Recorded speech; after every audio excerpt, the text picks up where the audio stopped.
इंदौर में राजा रघुवंशी हत्याकांड मामले में राजा का परिवार पूरी तरह से इस घटना के बाद स्तब्ध है। खुलासे के कारण वे काफी परेशान हो चुके हैं। परिवार का कहना है कि ऐसा सब कुछ करना था तो शादी ही क्यों की।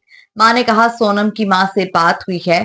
वहीं भाई ने कहा कि हम शिलांग रहवासियों से अपील करते हैं कि इन्हें कड़ी सजा दिलवाए और फांसी चढ़ा दें। दरअसल राजा रघुवंशी की हत्या के बाद शिलांग पुलिस, उत्तर प्रदेश और मध्य प्रदेश पुलिस संयुक्त रूप से कार्रवाई कर रही है। जो कार्रवाई की है उसको लेकर सभी की नजर टिकी हुई है। इसी के तहत जिस घर का बेटा आज मौत के घाट उतर चुका है उस परिवार से भी बात की गई। राजा की मां ने कहा कि हमें कुछ शंका हो रही थी, लेकिन हमने सोचा कि परिवार में ऐसा होता रहता है, दोनों बच्चे खुश रहेंगे, यही कामना के साथ हमने शादी की थी। शादी के पहले भी जब राजा सोनम से बात करता था तो सोनम हमेशा बहाने बनाकर फोन काट देती थी और इस बात का एक बार जिक्र भी हुआ था, जिस पर मैंने समझाइश दी थी। लेकिन राजा के सोने की चेन पहनकर हनीमून पर जाने को लेकर मां ने कहा था कि तुम चेन पहनकर नहीं जाओ। सोनम की मां का भी कहना है यदि सोनम का हाथ है तो उसे सजा मिलनी चाहिए। साथ ही राजा के भाई विपुल का कहना है कि शिलांग के सभी रहवासी इन्हें फांसी की सजा दिलवाने में हमारी मदद करें। साथ ही वहां पर जो वकील है वह इनका केस लड़े। परिवार से जब चर्चा हुई तो परिवार ने माना कि इस पूरी घटनाक्रम की जानकारी परिवार को थी, क्योंकि परिवार में सोनम की मां को सोनम ने सब बताया था कि मेरी शादी मेरी इच्छा के अनुसार करवा दे। यदि मेरी इच्छा के अनुसार शादी नहीं की जाती है तो मैं ऐसी घटना करूंगी, इसके जिम्मेदार तुम सब होंगे। यह बात राजा के भाई विपुल ने कही है। इनको मतलब मेरा वकील साहब से भी निवेदन है, सरकार से भी निवेदन है मेरा कि मेरे बच्चे के साथ बहुत बुरा करा इन लोगों ने। मतलब उसको ऐसा मारा, बहुत बेरहमी से मारा है। इनको कड़ी से कड़ी सजा दी जाए, फांसी की। आंटी, जिस तरह से एक के बाद एक कई राज सामने आ रहे हैं कि बताया जा रहा है कि सोनम ने शादी से पहले और शादी के बाद राजा को मारने की प्लानिंग अपने प्रेमी राज के साथ कर ली थी, तो क्या आपको जानकारी नहीं लगी कि ऐसा कुछ हो सकता है? नहीं, ये कोई मेरे को जानकारी लगी नहीं। और राजा कभी किसी का फोन चेक करता नहीं, तो वो सोनम का फोन भी नहीं देख पाया कि इसमें क्या मैसेज जा रहा है क्या नहीं जा रहा। इसके बाद जिस तरह से आज बताया जा रहा है कि आप गहने ले जाने से रोक रही थी, लेकिन उनकी जिद के कारण वो गहने लेके गए और आज इस तरह का। हाँ, वो राजा को मैंने रोका था तो उसने रात को तो उतार के रख दिया था और सुबह आधी रास्ता में पूछा था, एयरपोर्ट जा रहा था, तो मैंने उसको फ़ोन लगाया था कि कहाँ तक पहुँच गया बेटा। तो उसने बोला था कि मम्मी अभी मैं पहुँचने वाला हूँ। फिर वो उसको एकदम से क्या पता क्या आया, तो उसने बोला मम्मी वो चेन लेके आया। मैंने कहा चेन लेके आया, तो कि चेन लेने के लिए आ रहे हो तुम? तो बोले नहीं मैं चेन लेके आया हूँ। तो मैंने कहा क्यों, चेन क्यों लेके गए? तो बोले सोनम ने बोला था। फिर भी मेरे को यकीन नहीं हुआ। फिर उसने एयरपोर्ट पे गया तुरंत, उसने फोटो डाली एयरपोर्ट की। तो मैंने कि क्यों राजा तू चेन क्यों पहन के गया बेटा? तो बोले मम्मी मेरे को सोनम ने ही बोला था कि चेन पहन के आना। इसके अलावा आंटी ये भी बात सामने आ रही है कि आपसे जब आखिरी बार बात हुई थी फोन पर, उसके बाद ही उनके द्वारा इस पूरे हत्याकांड की घटना को अंजाम दे दिया गया था। हाँ, वो मेरे से बात हुई थी 1:30 बजे के थोड़े अंदर ही हुई थी। दोनों बच्चे से बात कर ली थी मैंने। और उसके बाद में मतलब है ना, जो कुछ होया राजा के साथ उसके बाद में हुआ। कभी कुछ एहसास नहीं कराया कि कभी एहसास ऐसा हो रहा था कि राजा से मैंने बोला था ना वीडियो कॉलिंग करो, हो सके वो लोग आसपास खड़े हो गए हों। तो उसने बोला नहीं मम्मी अभी नहीं कर रहा हूँ, थोड़ी देर बात करूंगा, नेटवर्क की प्रॉब्लम है। तो मैंने बोला कि है ना आप फोटो भेज दो। तो बोलते कि फोटो भी मम्मी थोड़ी देर बाद भेजूंगा। बस इतनी बात हुई थी। एक और चीजें, शादी को लेकर क्या कुछ बात हुई थी? क्यों शादी के पहले ऐसा कुछ नहीं था कि सोनम का? शादी के पहले जैसे राजा को थोड़ा सा ऐसा लगता था कि सोनम मेरे साथ टाइम नहीं दे पा रही है, तो शादी के बाद क्या टाइम देगी वो मेरे को। कुछ बातचीत करने में भी कतराती थी शादी के पहले, क्योंकि शादी 6 महीने पहले तय हो गई थी, बातचीत करते थे, तो उस दौरान ये बातचीत नहीं करती थी।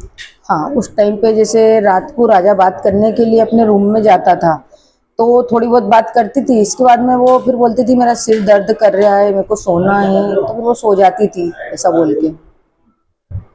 इसके बाद अब आंटी आप जिस तरह से पूरा घटनाक्रम सामने आ गया है, राजा रघुवंशी के हत्यारे हैं राज सहित अन्य लोगों को पकड़ लिया गया है, तो आप मांग करेंगे सरकार से इन सभी आरोपियों को किस तरह की सजा मिलनी चाहिए? हाँ, सरकार से मेरी मांग है कि राजा को इंसाफ दिलवाओ, क्योंकि राजा को इंसाफ देना बहुत जरूरी है कि उसके साथ बहुत गलत हुआ है। और सरकार से मेरी मांग है कि इन लोगों को फांसी पे चढ़ाया जाए। इसके बाद परिवार से बात हुई सोनम के परिवार से पूरा हत्याकांड की घटना के बाद जिस तरह से सामने आई? नहीं, वो कल परिवार से बात या किसी समाज वाले से बात हुई हो इस तरह से बात को लेकर? कल बात हुई थी उनके, मतलब माँ से हुई थी उनके। तो उनकी माँ ने भी यही बोला था कि सोनम गलत है तो उसको फांसी पे चढ़ाया जाए। आपसे बोलिए वो? हाँ बोली। क्या बोली? सोनम गलत है तो उसको फांसी पे चढ़ाया जाए। वो भी इस कारण से उनने बोला था। मैंने बोला था कि देखो तो ये क्या देखने को आ रहा है, सोनम ऐसा कर सकती है? तो बोले ये तो नहीं मालूम, इस बार ही जाने हैं, मगर जो वहाँ पे जांच चल रही है वो जांच के सामने ही अपन बोल सकते हैं, और मैं है ना सच्चाई के साथ हूँ। बोले कि जांच के हिसाब से जो सब निकलेगा वो सोनम गलत है तो फिर उसको फांसी दी जाएगी। आपका सहयोग करने की बोल रहे हैं कि जो आप बोलेंगे वो ऐसा करेंगे आप? नहीं, ऐसी कोई बात नहीं हुई उनसे। देखिए, अभी तक मैं जो सोनम के बारे में सुना मैंने है, वो पुलिस द्वारा जो मुझे जानकारी मिल रही है, इसमें सोनम जो थी, सोनम इस पूरे हादसे को जो है एक हादसा दिखाना चाहती थी, जो इसमें सफल ना होने के कारण सोनम ने इस हादसे को ना दिखाते हुए, मतलब पहले तो उसको उसका प्लानिंग ये था, उसको सोनम चाहती थी, तो जिस 3 लोगों को उसने किलर को बुलाया था, उन तीनों किलर द्वारा जो है सोनम चाहती थी राजा को धक्का दे के हादसा दिखा दे। इसमें सफल ना होने के कारण पीछे से राजा के गले पे पहले वार किया गया है। वार करने के बाद में भी राजा डटा रहा, राजा लड़ता रहा इन लोगों से, जिसमें ये लोग सफल ना होते तो पीछे से फिर सोनम ने चिल्लाया मार डालो उसको, तो फिर राजा के सिर पे वार किया। सिर पे वार करने के कारण राजा नीचे गिर चुका था। गिरने के कारण जो है राजा के सिर से खून ज़्यादा गिरते हुए सोनम में इनके कपड़ों पे छींटे लगे थे, तो इन लोगों ने कपड़े भी नीचे फेंक दिए। वो 3 लोग जब नीचे उसको फेंक रहे थे तो उसमें सफल ना होने के कारण सोनम ने उसको हाथ लगाया और सोनम ने उठा के ही साथ में नीचे फेंका उसको।